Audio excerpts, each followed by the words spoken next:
आसिफ जी, आप क्या कहेंगे? आज डीसीपी साहब के इधर आप आए हो, डीसीपी साहब ने आपको क्या आश्वासन दिया? जय भीम, जय संविधान, जय भारत, जय महाराष्ट्र। आज आना इस विषय में हुआ है कि हमारे हार्ड केस में काशी गांव चौकी के अंदर एक बिल्डिंग आती है, फॉर्चून हाइट्स। उसके अंदर क्या है कि हमको दो फ्लैट, एक बंदा है मोहम्मद लकी करके, इसने लोगों को फ्लैट दिए हैवी डिपॉजिट पे, उसके बावजूद उस पर लोन उठा लिया है और लोन उठा के फिर तीसरी पार्टी से ही पैसे उठा लिए हैं। और बैंक से लोन वाले का उसका नोटिस आ गया है कि 30 दिन में खाली करना है। इसी विषय में हमारे पास और इन्होंने कंप्लेन की थी चौकी में आज से 1 महीना पहले, तो वहां से अभी तक कोई रिस्पॉन्स नहीं आया। तो मुझे मेरी मुलाकात हुई, मेरे दोस्त थे, तो उन्होंने बताया आसिफ भाई ऐसी सी बात है। तो इसी विषय में मैंने डीसीपी साहब से मुलाकात की, तो डीसीपी साहब ने तुरंत जो है लेटर लेके काशीगांव चौकी भेज रहे हैं। लेकिन अभी मुद्दा से इस बात का आता है कि जैसे ये मेरी बहन है, इनसे 5 लाख रुपए अलग से लिए हैं, उनका जो है हैवी में रूम वो रह रहे हैं। उसके बाद एक और बंदा भी खबर आई कि 150 लाख और उठा चुका है। तो इसका काम ही चीटिंग करने का है। और एक बंदे को मुझे खबर मिली कि फ्लैट से बाहर से अपना स्टे लेने वाला है। तो ये जो गोलमाल कर रहा है, इसका काम है यही चीज करना, तो इसलिए ये गोलमाल कर रहा है। तो ये कई जगह से पैसा उठाने वाला काम कर रहा है। अब मेरी बहन ने इनसे 5 लाख रुपए लिए हैं, काय के लिए लिए हैं कि ये रूम में रह रही है, इनका रूम खाली होगा तुमको दे देंगे। अभी वो उनका अदा नहीं किया 25 लाख रुपए और प्लस लोन है। तो ये पूरा इसका काम चीटिंग का है और ये पूरा काम चीटिंग का कर रहा है। इसके खिलाफ, ऐसे लोग खिलाफ आपको मालूम है हमेशा मैं खड़ा रहता हूँ, जब भी ऐसी कोई बात होती है। और आज भी खड़ा हूँ, कल भी खड़ा रहूंगा। हमारी बहन बताएंगे क्या इनके साथ हुआ। अपेक्षा मेरी यही है कि जिनके जो पैसे हैं उनको पैसा दे, और हमें तो किसी से मतलब नहीं। हमारा उनका 25 लाख इनका है, 5 लाख इनका, जैसे और एक भाई और उनका 3 लाख रुपए है, एक ये भाई इधर है, इनका 3 लाख रुपए है। ऐसे कई लोगों से पैसा उन्होंने उठा रखा है। तो मेरी अपेक्षा यही है सर से कि उनके पैसे दिला दिए जाए, नहीं तो घर, अब वो लोग बेचारे भी हमसे सर एक बोल रहे हैं अगर आपके पास अभी एग्रीमेंट है, आपके पास 2028 तक का रहने का, आप रहो। लेकिन अब हमें 30 दिन का नोटिस दे दिया गया, कैसे रह सकते हैं? कल आएगी बैंक निकाल देगी, क्या करेंगे हम? कल आप ही बंदोबस्त दोगे, आ जाओ निकालो, हम क्या करेंगे उस वक्त? तो हमारा आज ही से ये काम है कि भाई इसके बारे में सरकार, जो यहाँ के हमारे प्रशासन, डीसीपी साहब, सीपी साहब, हमारे काशीगांव चौकी सीनियर साहब, उनसे मेरी ये गुजारिश है कि इस पर जल्द से जल्द कार्रवाई की जाए और गरीबों का इंसाफ दिया जाए। उसका नाम है और कहाँ पर रहता है? उसका नाम जो है मोहम्मद लकी है, लेकिन उसका जो आधार कार्ड का एड्रेस है मुंशी कंपाउंड दिया, वो बिल्डिंग ही नहीं है, वो भी फ्रॉड है, आधार कार्ड में भी फ्रॉड है।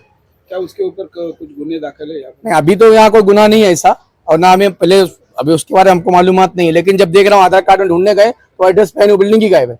अब क्या करेगा आदमी, तो सब कुछ झूठ दिख रहा है। आसिफ जी, मीराभाई शहर में बड़े पैमाने पे ऐसा स्कैम हो रहा है, फ्लैट के नाम पर हैवी डिपॉजिट लेकर गायब हो जा रहे हैं, और जो बेचारे लेते हैं वो फंस जाते हैं। उस पर आप पुलिस से क्या मांग करना चाहते हैं कि आने वाले वक्त में ऐसे पीड़ित ना हो पाए कोई? देखिए सर, अभी आपको मालूम है एक्सीलेंसी में भी यही चीज हुई है, एक्सीलेंसी बिल्डिंग में यही मैटर हुआ, तो वहां पे भी यही, उसमें मैं खड़ा रहा, तो उसमें भी अल्हम्दुलिल्लाह स्टे दिला के वो लोग रह रहे हैं। लेकिन मैं डीसीपी साहब से कहूंगा कि सर ऐसी नौबत ना आए और इसके लिए पहले एक्शन लिया जाए। और मैं और लोगों से कहना चाहूंगा कि आपके पास इसे कहीं भी कुछ होता है तो आप मुझसे मिलिए, इंशाल्लाह मैं आपसे खड़ा हूँ। कहीं भी कोई भी आपसे गलत काम हो रहा है, आपका हम इंशाल्लाह खड़े हैं और खड़े रहेंगे। हमारी बहन बताएंगी बाकी। मोहम्मद लकी जिनका नाम है, उसने मेरे से 5 लाख रुपए अपना फ्लैट दिखा के लिए कि ये मेरा फ्लैट है, मैं हैवी पे देना चाहता हूँ। तो मैंने उससे 5 लाख रुपया मैंने टोकन मनी उसको दी, और वो घर मुझे दे ही नहीं रहा है पोजीशन। वो मुझे सामान रखने जगह दे रहा है, मुझे घर खाली करना है तो सामान रखने जगह दे रहा है कि आप यहाँ सामान रखो और मेरे को 20 लाख रुपया और दो। मैंने बोली मुझे पोजीशन दो तो मैं पैसे आपको और दूंगी। तो बोले नहीं, आप पहले पैसे दो फिर घर दो। तो मैंने बोली मुझे नहीं चाहिए, मुझे आप मेरा पैसा रिटर्न कर दो।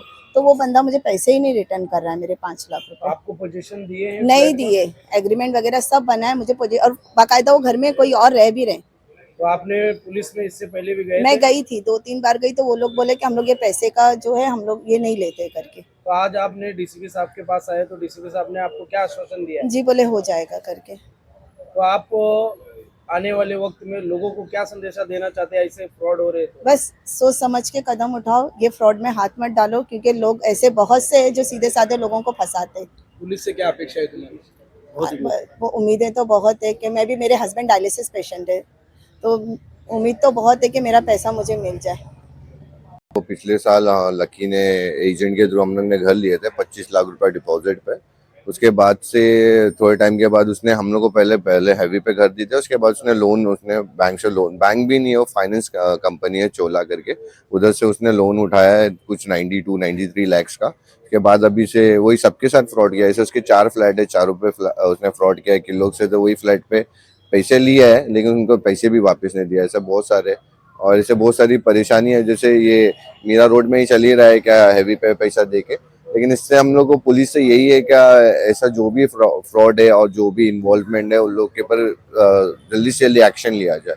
आपने जब फ्लैट लिया था तो किसी एजेंट के थ्रू लिए थे कि किसके थ्रू लिए थे? हाँ, एजेंट के थ्रू लिए थे। उसके अंदर 2 एजेंट थे, और उसके बाद हम लोग जब लिए थे जब भी लोन नहीं था घर पे, हमारे रहने के बाद फेब में हम लोग ने घर लिए थे, और उसके बाद मई में उनका, जून में उनका लोन पास हुआ है चोला की तरफ से, फाइनेंस डिपार्टमेंट की तरफ से।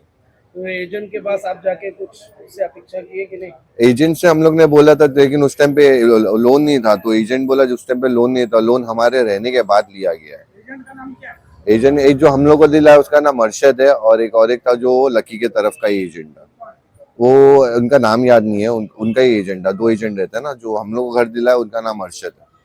कंप्लेंट डाली है, कमिश्नर ऑफिस में भी कंप्लेंट डाली है, लेकिन वो सुनवाई इसके लिए नहीं हो रही। वो बोलते हैं सिविल मैटर है, एक्चुअली में फ्रॉड केस है, लेकिन हमको क्या बराबर से उसको फ्रेम करने नहीं आ रहा, तो पुलिस वाले लोग उसके वजह से कंप्लेंट नहीं ले रहे हमारी, वो बोल रहे सिविल मैटर है करके। डीसीपी साहब से क्या रिक्वेस्ट की है, सर ने भी यही बोला है कि मतलब सिविल मैटर है, लेकिन फिर भी सर हमारी मदद करने के लिए बोले कि हम लोग देखते हैं क्या कर सकते इसमें हैं। जो है ना और बाकी 2-3 लोगों का इसमें जो है उसमें 420 का केस है फिर भी उसमें, लेकिन डीसीपी साहब ने 2 लोग के लिए कंप्लेन लेने बोले, एक उनका है और एक और 2 लोग के लिए बोला मैं कंप्लेन ले रहा हूं। बाकी आप लोग का जो है इनसे आप बोले अपने हिसाब से आप कोर्ट से जो कर सकते हो आप करो, तो इंशाल्लाह हम कोर्ट से स्टे लेकर उसमें हम आगे अपना हम काम करेंगे। मेरा नाम खालिद है, सैयद खालिद, और मुझे भी हैवी डिपॉजिट पे मैंने घर लिया हूँ।